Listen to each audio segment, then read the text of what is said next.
Okay. Well, thank you for being here. I want to introduce myself first and foremost. My name is Arazoo. I'm currently a PGY1 at Carolinas Medical Center in Charlotte, and I am also a recent graduate from Norda College of Osteopathic Medicine. Very happy to have matched psychiatry and 2 months into residency now, living the dream. I also wanted to preface this by saying that a year ago, I was exactly where so many of you are sitting right now. I was applying to psychiatry as a DO student. Personally, I had no USMLE scores on my application.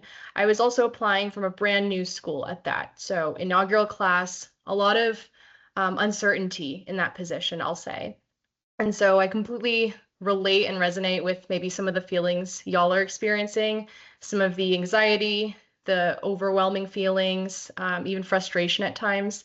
I know that we're a month away now today from programs being able to look at your applications. So um, it's a time to really gather your thoughts and finalize your lists and finalize your application. But at the same time, I know that all your emotions are boiling to the top. So I'm hoping this presentation is helpful, and hoping we have some time at the end to answer any questions you guys have as well.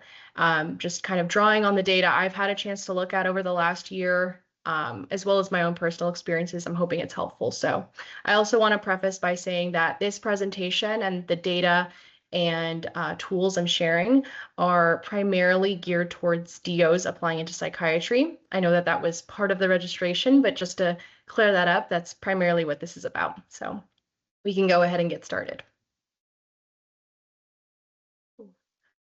Okay, there we go. Okay, so here's some of my contact information. If y'all want to reach out after the presentation and chat a little bit more, that's totally fine with me. I'll include it in the very last slide as well, so we'll come back to that at the end.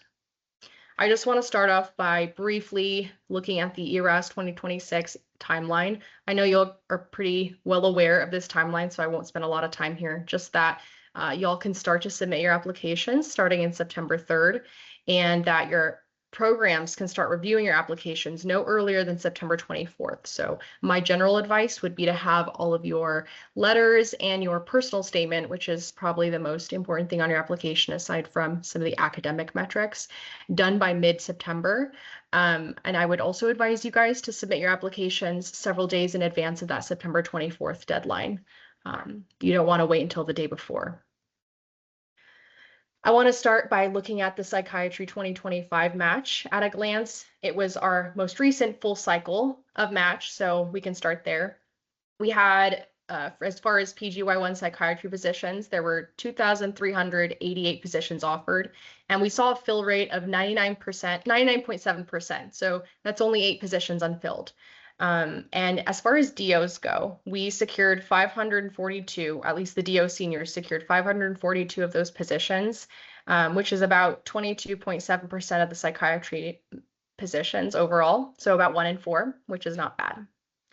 And I think what this kind of relates, what I want to relate to you from this slide is that we see a very high fill rate. And so SOAP really isn't an option when it comes to matching psychiatry. When we're talking about only 8 positions nationwide, I would really refrain from relying that as your backup option, I suppose. I would plan for a near complete match rate again this year. If we take another step back and look at a 5-year trend from 2021 to 2025, we see that the matches grew from 1,904 to 2,380 in 2025. This growth reflects sustained program expansion, so several new programs have been opening up from year to year. But we also continue to see high fill rates from year to year. So the growth in programs and number of seats doesn't necessarily mean an easier match for people that are interested in psychiatry. So I just wanted to address that as well. Now let's get into some of the specific DO metrics. So if we look at US DO seniors, we see, and this data was from 2025, 86.5% match rate into psychiatry. This is just a few points below the US MD seniors at 90.6%, but several points higher than US IMGs as well as non-US IMGs. And if we compare these numbers to overall match rates amongst US DO seniors, their match rate was 92 92.6%. So the psychiatry match, you're seeing a little bit of a lower match rate, which would indicate it's a bit more of a competitive specialty than we thought several years ago. I don't think this is news to anyone here, but it's still a strong indicator that we actually are looking at a competitive match cycle this year. I really like working with data, and it's what I referenced last year when deciding how many programs to apply to, what kind of a program to apply to, and which ones to apply to. So I'm going to start off a series of slides with lots of graphs and charts with this one. So the interesting thing about this chart is right here at the bottom where it says psychiatry. If we look at, okay, the total number of positions, and this is data from 2024, so that's why the numbers look a little different, if you're wondering why.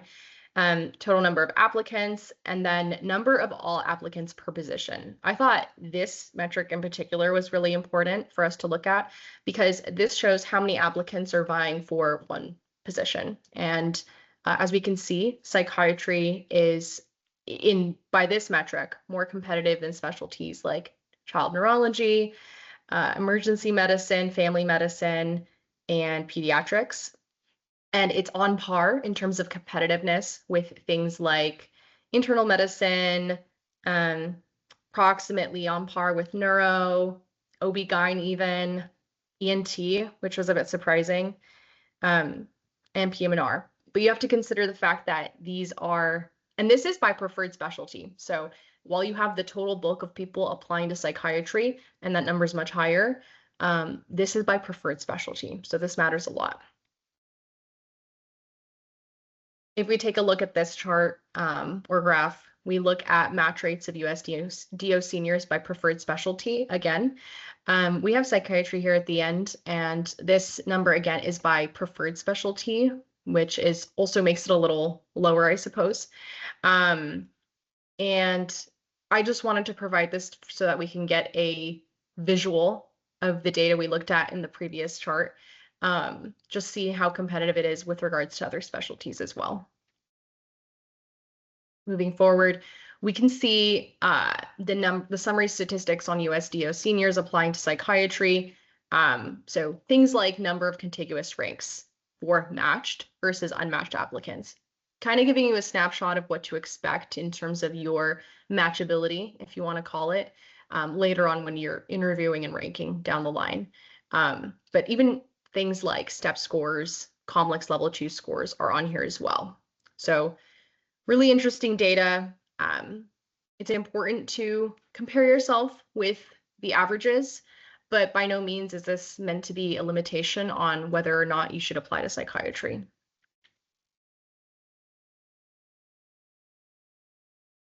This is another way of representing the number of US DO seniors matching to their preferred specialty in psychiatry by number of contiguous ranks. So what we see here is, let's say, for instance, I had 13 interviews. I ranked 13 programs. That would put me at, if we're looking at number of ranks for psychiatry, that would put me at about a 95% probability of matching. So this is just another way of looking at the data. This is really important data right here. Again, it's not meant to be limiting for people that score outside of the average range or anything like that. I will say I scored on the lower end, but in a strong bucket as well.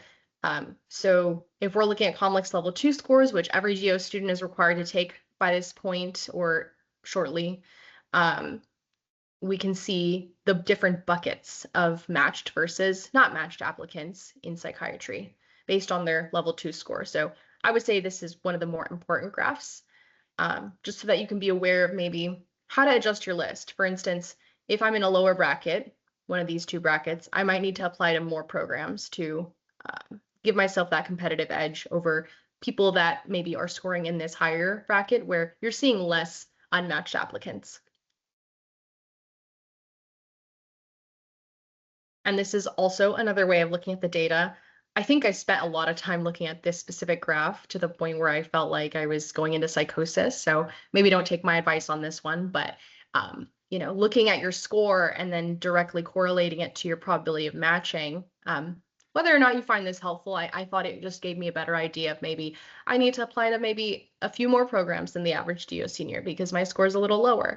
I think this can visually, again, help us understand where we fall in the breadth of students applying psychiatry, specifically when it comes to DO seniors. Now, this is an interesting slide. Didn't apply to me because, again, I didn't take step 1 or step 2, but I know that several of you probably have taken step 1 or other step 2. The score unknown section is people that didn't take it, so about half, I believe. I'm not really sure how they got this number actually, but that's my assumption. And these are the people that took steps 2, that had step 2 scores to report. So you can kind of see which buckets they fall into and how much their scores maybe help them. And I have a separate slide about what kind of an advantage specifically taking the step exams has on your chances of matching into psychiatry. So we can get into that as well. So very next slide. So does the USMLE matter? So we saw that with a reported USMLE step 2 score, the match rate was 84%, breaking it between the two groups. When you're looking at a person who matched, with an applicant without a reported step 2 score, the match rate is a little lower, about 5 to 6 points lower at 78.4%. So this is based on a 2024 data set, and I wanted to highlight this specific conclusion that DO seniors reporting a step 2 score had about a 5 to 6% percentage point higher probability of matching into psychiatry in the applicants that indicated psychiatry was their preferred specialty than those without the reported score. So, kind of in conclusion, the main point being it does help you. And I think that's not a surprise to any of us that having a step score would help you match. But I think numerically, it makes us all makes me feel a little more comfortable that it's not that huge of a difference, or maybe not as big of a difference as I had anticipated. But I think this is all about how you interpret the data. So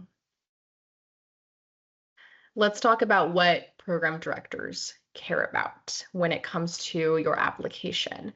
So at this point, I think we can comfortably say that exams matter for the psychiatry match, and for interview selection more specifically, that we know that some programs are using screening tools to screen out applicants that maybe either didn't take certain exams or may have taken or may have scored a little lower below a certain threshold for their program.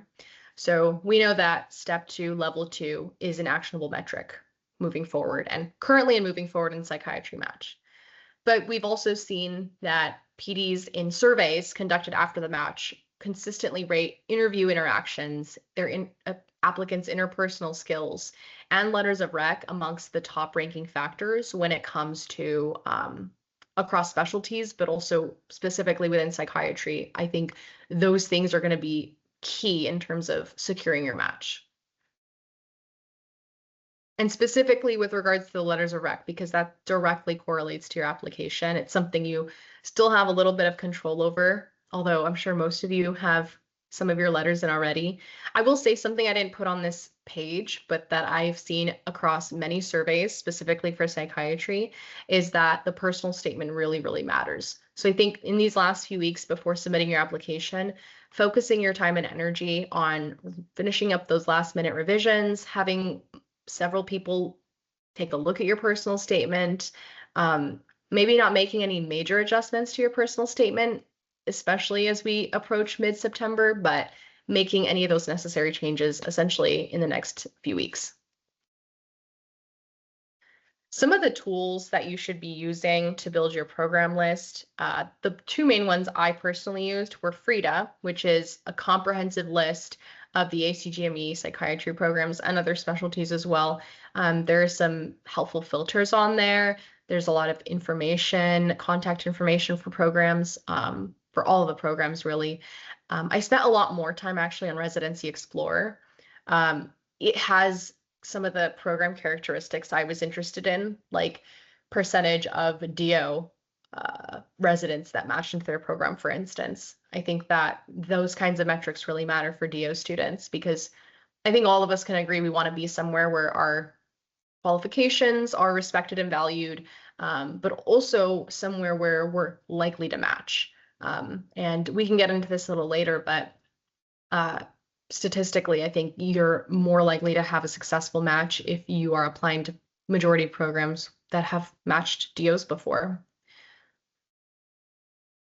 There's a bunch of other data as well regarding invitation data, broken into with signal, without signal, with geographic signal, without geographic signal. So lots of data for you guys to pore over when you have a chance to look at Residency Explorer. In terms of what metrics you should prioritize, kind of touched on a few of those, looking at do they have DOs at the program already? There are several programs with osteopathic recognition, which is obviously a positive signal for a DO-friendly training culture.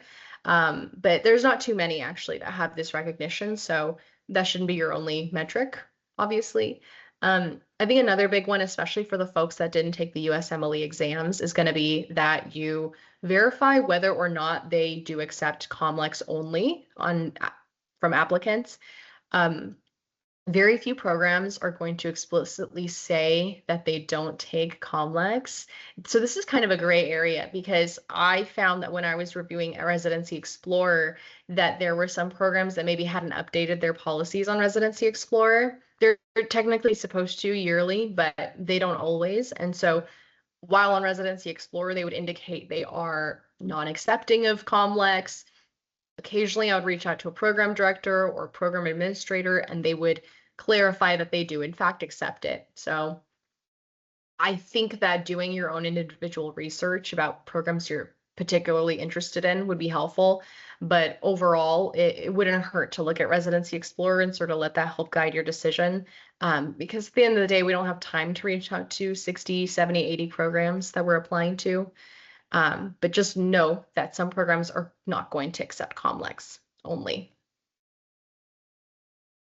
So as far as fit in psychiatry, I think it's really essential for each of us to create our own version of a rubric that we thereby use to rank, not just rank programs at the end of the day, but also select which ones we're going to opt in to applying for versus opt out of applying for. There's several things I put on this slide about whether it's the program type, so academic versus community, the size of the program, so what kind of things you're looking for in terms of faculty to resident ratio, maybe, the culture of the program, and also the opportunities at the program. So some of the things I've listed here. Fellowships on site is another important draw for lots of applicants. So considering whether a fellowship is in your future is going to be important for whether you want to apply to certain programs and maybe leave others out that don't offer those opportunities. Call model and the different sites you're expected to rotate at. Really important metric. I think for me, call model was among the top 4, 5 things I looked at, even during the interview season. It was one of the things I consistently asked about. I prefer a little bit of balance in terms of work life, and so that was very important to me. The types of sites was also very important to me, so making sure to look into where your clinical sites would be. The population, I don't know why it keeps doing that. Okay. The populations you're working with, as well as the program mission, are also things to consider. Some programs you're working with patients that are more from underserved populations. There are more ethnically diverse groups or populations rather, and less ethnically diverse populations you'd work with in certain geography, based on geography essentially, or program type, so rural versus non-rural. All things to consider for what you want out of your training. So asking yourself those questions early on is going to be essential to creating that rubric. And then geography, I mean, this probably should go closer to the top because I think for most people, geography really matters. So being close to your support system, being close to your family, friends is really important. And I think, I mean, for me, it was definitely top 1, 2. And then you're going to want to be strategic when it comes to building your list. So regardless of how many programs you apply to, you're going to want to have a pretty similar spread to what I've included here. So in terms of your draft tiers, you want to have a bucket of programs that are going to fall into your reach category, a bucket for target programs, and a bucket for safety programs that will all depend on your individual metrics and geography. So reach programs should qualify for 25 to 35% of your total number of programs, 50 to 60% for your target programs, and 10 to 20% for your safety programs. So a lot of this has to do with the way you come up with these tiers is profiling yourself based on mostly objective measures like level 2 or step 2, looking at research or volunteer number of research or volunteer activities, which are metrics that the NRMP have tracked across match cycles. So being able to compare yourself not against only step scores or level scores, but also against some of those other objective measures.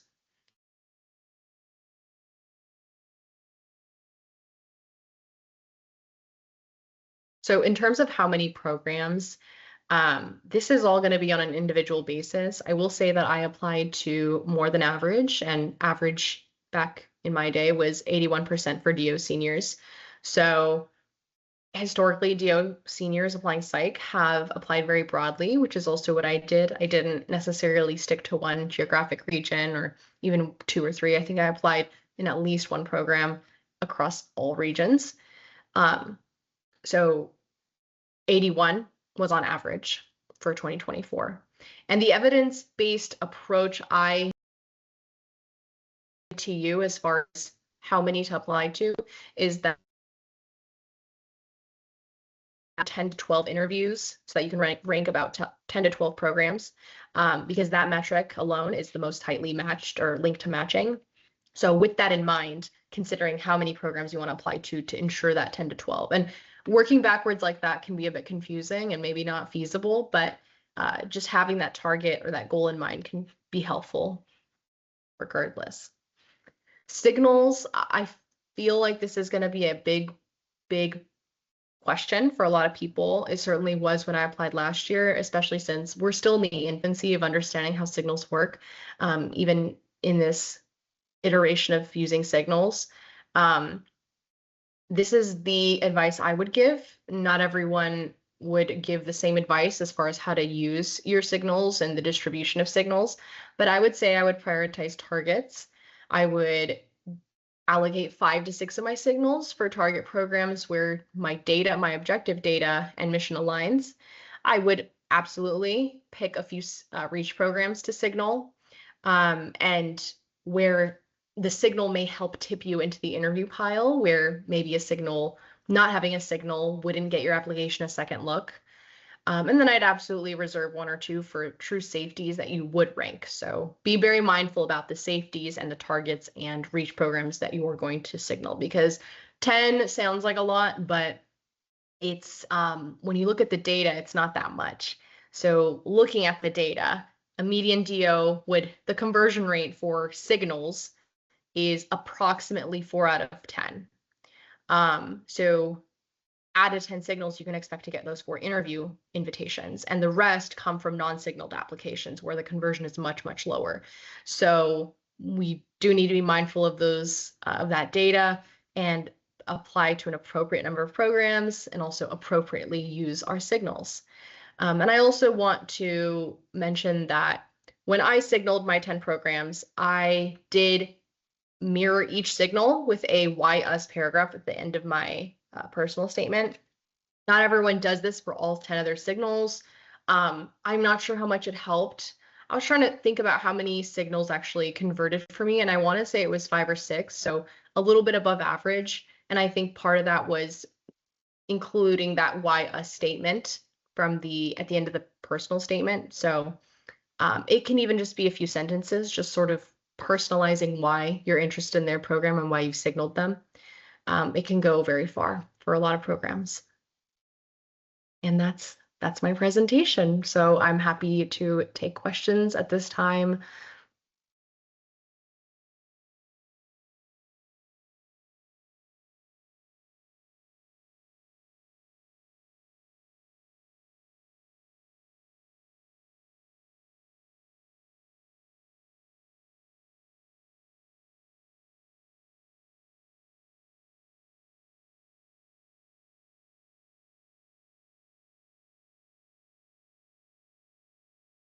Thank you so much for such an informative presentation. I think for folks that are wanting to ask questions, you can put them in the chat, and there's also a Q&A section, so feel free to put them in there. Are you able to see both areas? Yeah. Okay, perfect. Yeah.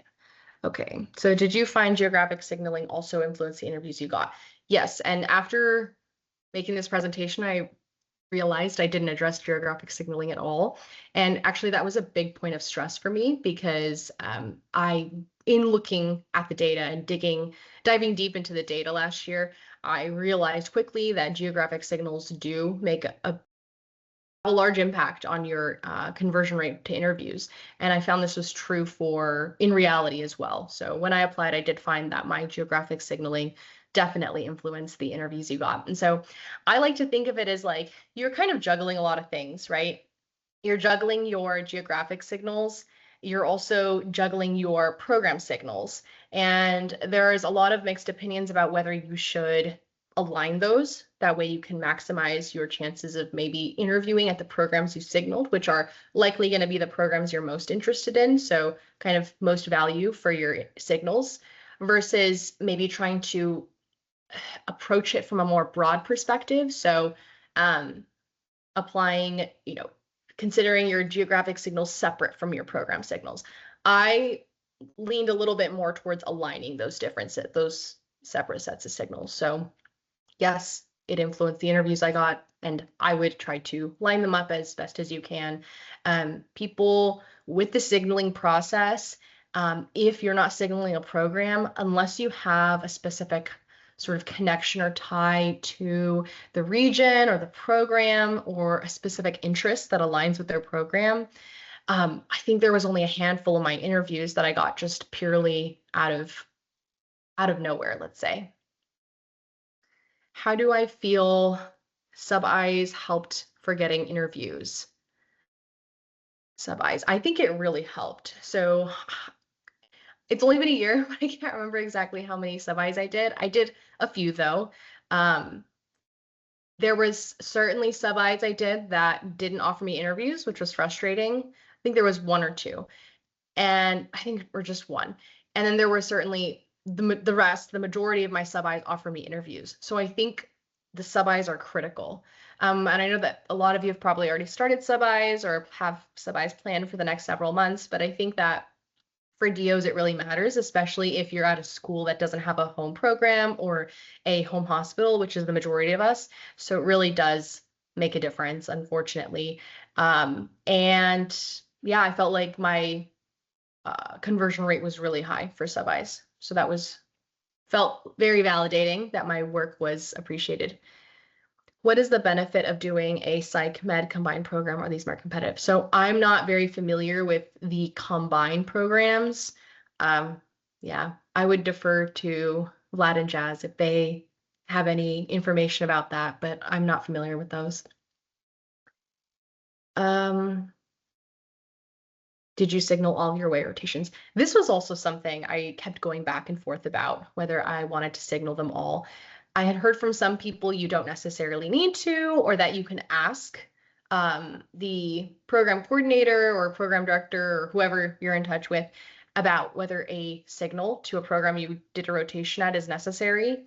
I think I went ahead and just signaled them all because I wanted to be sure that they knew, and I made it sure that I was interested in them and that I wanted to secure those interviews. I didn't want any of those interviews or programs to feel like I wasn't interested in their program. And so I don't remember if I asked or not whether the signal was necessary or if I just opted to end up signaling them all, but that's what I ended up doing. And I believe all but one gave me an interview. I've heard that some programs don't view or respond too well to not receiving a signal. That is true, because they think if they're not in our top 10, then they're not important enough. What are your thoughts? I feel like I've touched on this a little bit. I tend to agree that programs feel this way, but I will say I did receive quite a few interviews outside of the signals as well. I wish I had those numbers just right in front of me in terms of how many were from signals and how many weren't, but just based on the estimate I'm remembering, I think it was Most were from signals, and then there was a good amount, not a small minority, a good minority that were from outside of my signals. So I wouldn't count those out. I would just think very carefully about how you use your signals, kind of using the advice I offered. It worked for me, it might not work for everyone, but there are some programs that won't consider your application without a signal. And we kind of saw that with the conversion rate being at a very low 3%. How should you consider where to make geographic signals? I'm considering signaling, preferencing a georegion where I know 2 very close friends are signaling, but I don't have other ties. How to sell that? Where you know 2 very close friends are signaling. So I'm not sure about your wording per se, but the areas I signal, so one was my home region.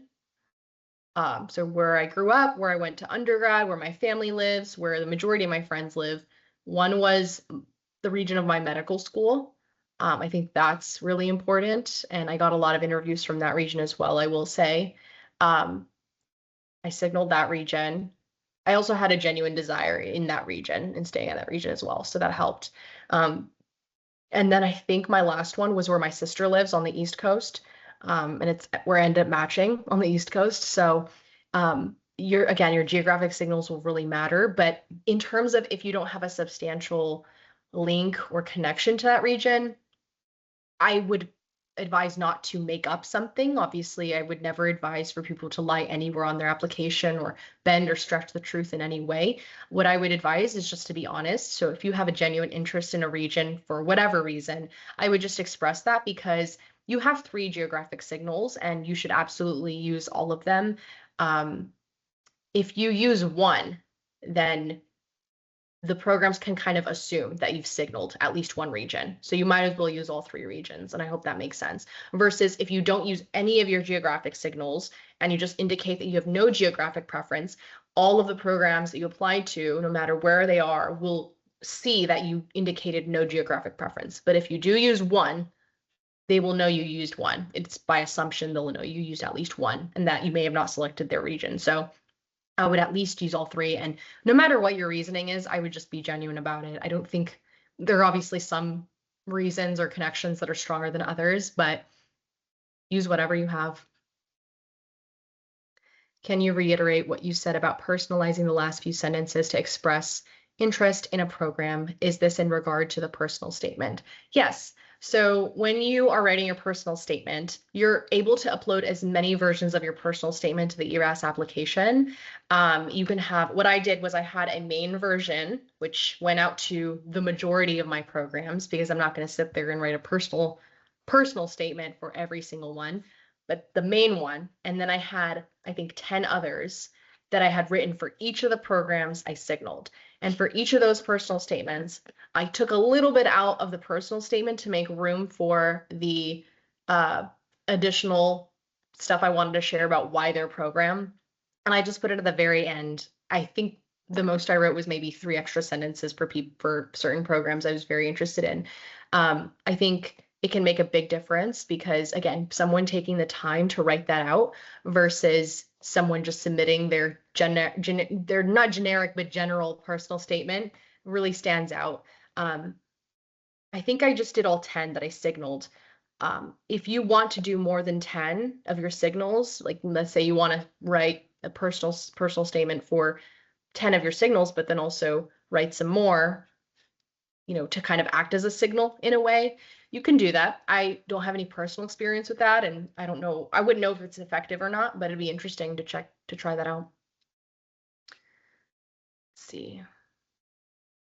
How late is too late for a sub-I? I would say no later than January. My last one was in January, actually. It wasn't an audition per se, it was just an elective rotation, but it's the program I matched at. And so I interviewed with them before the rotation, but when I got to the rotation, they were very engaged with me. They were very wanting to mentor me. I got the sense they were very interested in me. So I think January is still not too late. You're still interviewing. There's still time. I would say that's the cutoff. What are options if you don't have many or any sub-Is, or if they are late in the interview season? So again, January is okay. December is okay. I think that's fine. Some programs will just send you an interview even if you haven't done your sub-I yet. Like the one I matched at. I mean, I hadn't met them yet by the time I interviewed with them. So that can still be helpful, you know. But if you don't have any sub-Is or any rotations at any programs, that can be a bit challenging because you're going to have to rely a bit more heavily on your signals and really think a bit more deeply about your signals. Because those are going to have to act as your way of letting them know you're interested if you don't have any other way of letting them know, like doing a rotation. So I don't know that I have any specific advice to that. A lot of programs have open houses during the fall, either right now or leading up to the ERAS cycle or the applications being sent out. There's a lot of open houses. So I think going to those can make a huge difference if you have time in your schedule to do that. Most of them are in the evenings, so you should be able to make it. That would be really the only way of distinguishing yourself. You can always reach out to residents as well. Some of them are really open and willing to talk to prospective applicants about their program. And I think showing any sort of interest any way you can is helpful.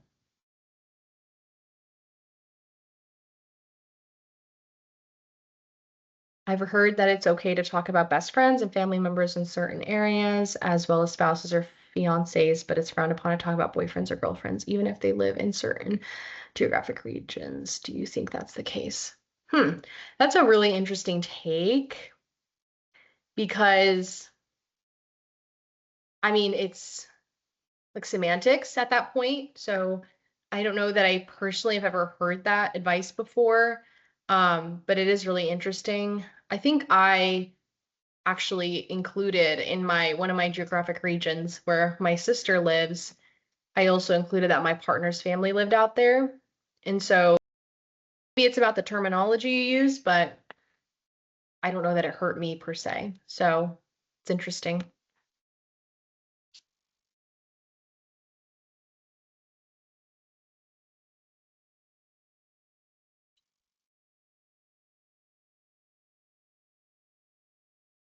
How do interview invites work?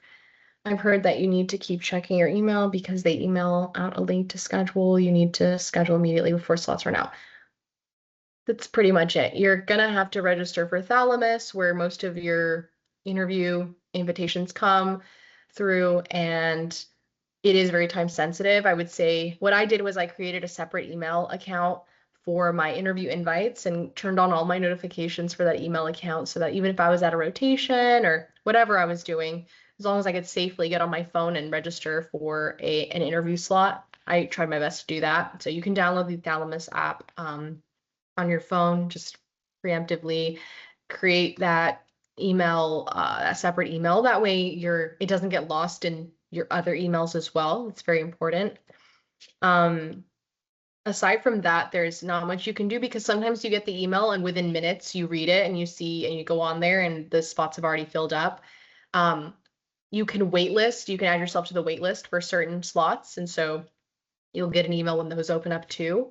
There were a few programs that invited me for interviews that didn't go through Thalamus. It was just through email. They would, say these are our availabilities.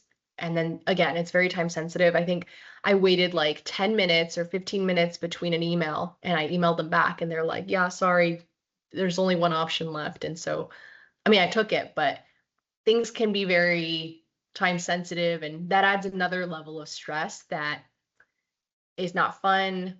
It's not fair, but that's the best system they've got, I guess.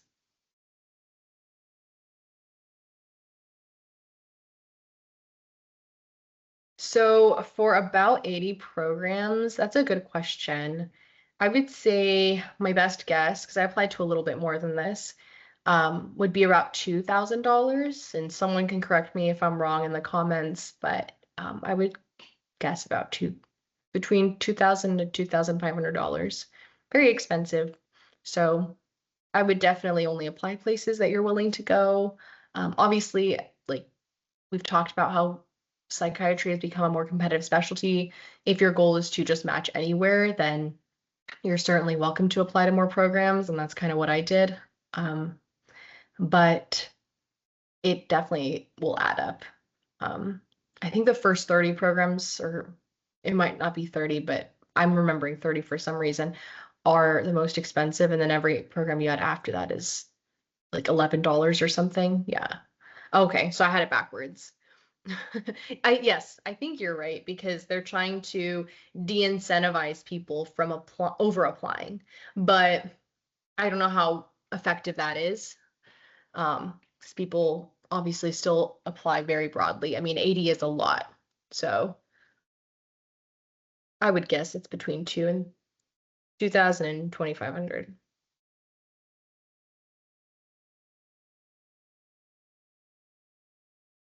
Yes, I did get interviews outside of my geographic region.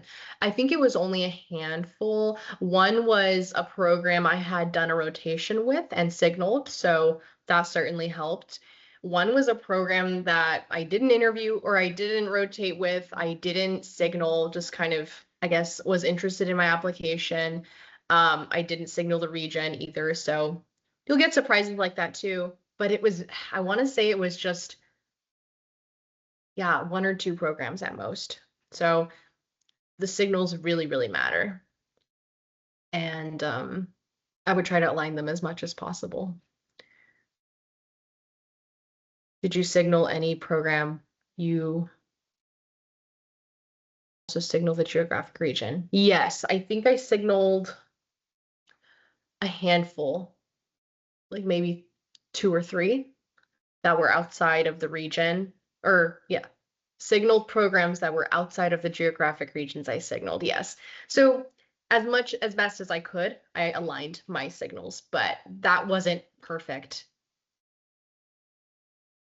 Do you have any advice for DO students looking to train at academic institutions with maybe only one or two DOs per entire program? I would say it doesn't hurt to help, or it doesn't hurt to reach out to those residents, get to know the program through their perspective, but also get to know their experience applying to the program and kind of, if they're willing to talk on it, their perspective on what may have helped make them a stronger applicant. I don't think I did this with one program and that was not as DO friendly, and I was interested in the program, so I did it with one program and I found it to be very helpful actually. But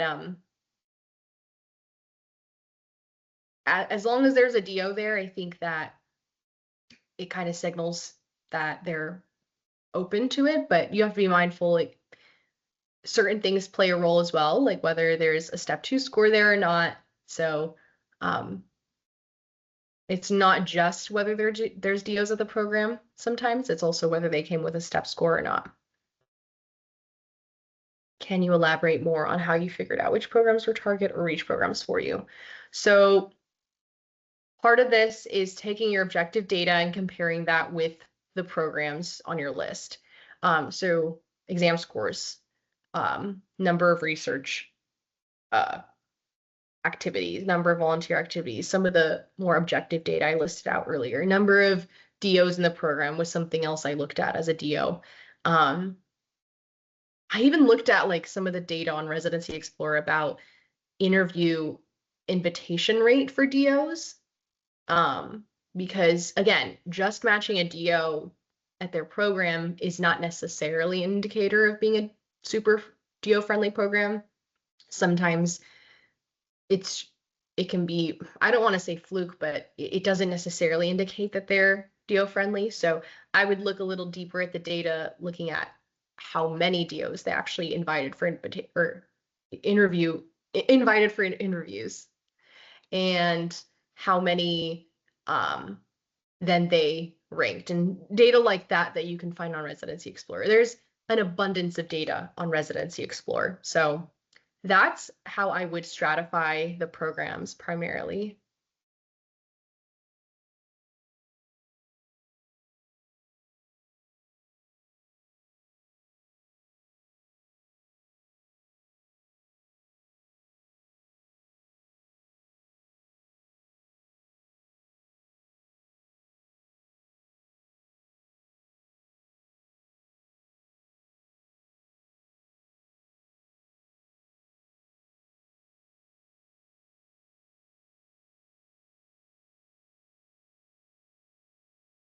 what to make of a program that has less than 20% of DOs given interviews on Residency Explorer, but no current DO residents. It's a bad sign.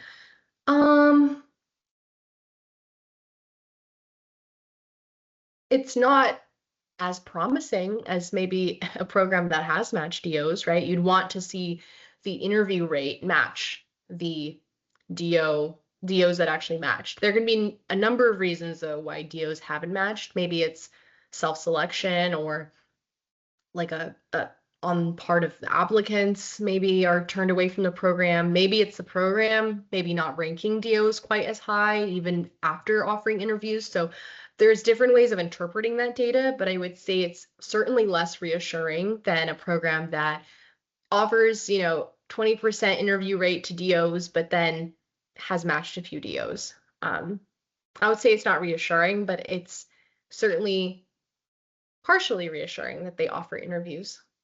And I always say, this is not the end all be all. Even if a program has never matched a DO, doesn't mean that you can't be the first to match there. And there definitely were programs on my list that hadn't matched, at least as far as I could see in their 4 classes, hadn't matched a DO in 4 classes. And so I still applied.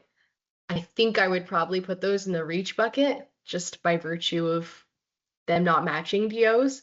But again, that's not a hard and fast rule either. You really have to stratify programs according to looking at multiple points of data. And that's just one piece of the puzzle as a DO. Awesome. How important was taking step 1? I didn't take step 1. So I think if we look at the data I shared earlier about how much of a difference in terms of match rate for DO students that took step 2, and I don't know specifically about step 1 to be honest, but people that took step 2 versus only level 2, we saw it was about a 5 to 6% difference, right? That's about as much as I know about that. It also is very program dependent. So that 5 to 6 point difference is not going to apply evenly across all the different programs you're applying to. In programs that are, I would venture to guess, in programs that are more academic, they value the USMLE score a lot more. That doesn't mean you won't get interviews without a step score. I think I had at least 5 or 6 of my interviews were academic centers, so that's pretty good without a step score. I wouldn't discount yourself just because you don't have a step score.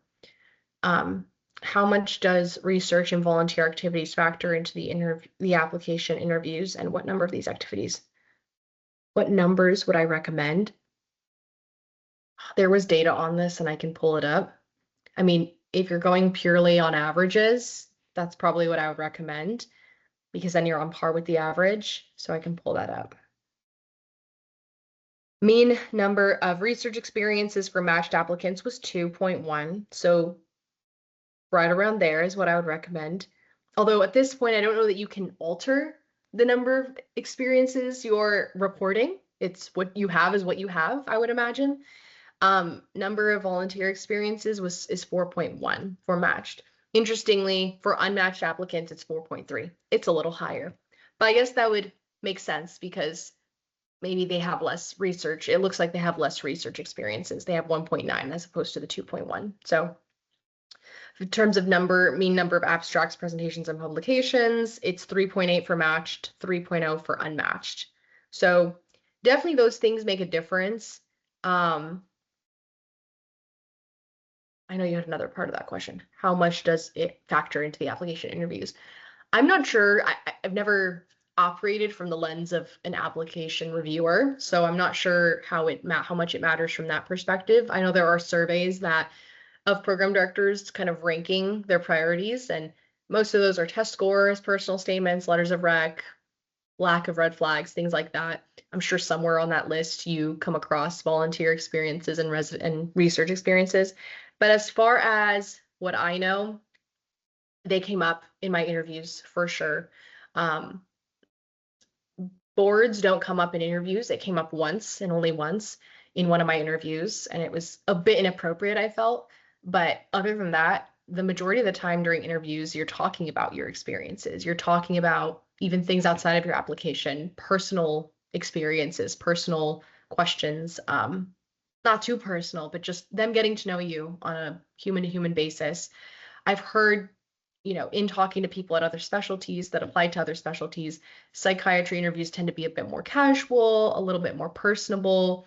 Some of my interviews altogether were very, very casual and very unrelated to medicine altogether, some of the questions they asked. So I would prepare to put your best application forward in terms of how much you've done and what you've done. Talk about it very confidently when it comes to interviews, but I wouldn't, again, stretch the truth in any way. What you have is what you have.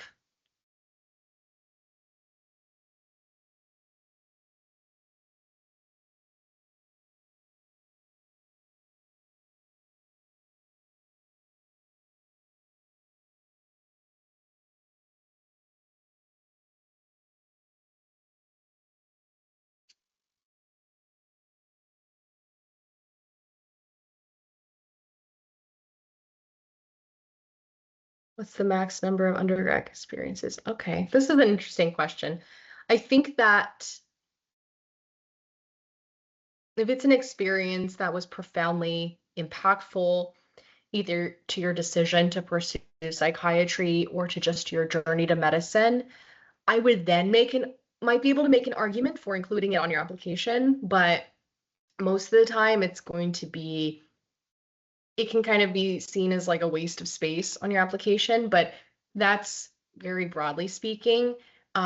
If you don't have things to put on your application and you want to put it there, I would say go ahead. I would use all of your experiences for sure. I wouldn't leave any empty, but I wouldn't replace maybe an undergrad experience over a medical school experience or a gap year experience, let's say, unless it was profoundly impactful, related to psychiatry, related to something psychiatry adjacent that deeply impactful to you or would really jump out on the page to people reading your application. I know that's a very nuanced answer, but it all depends on what you specifically you're talking about.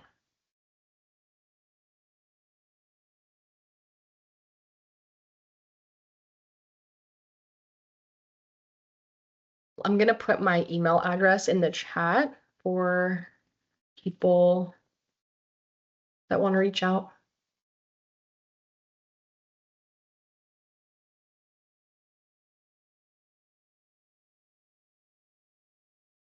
Yeah, there are a lot of questions. Thanks so much for answering all of them. And thank you everyone for coming and asking your questions. Arazoo, thanks a lot again. And I think we'll post this recording on YouTube if that's okay with you and for people that couldn't make it.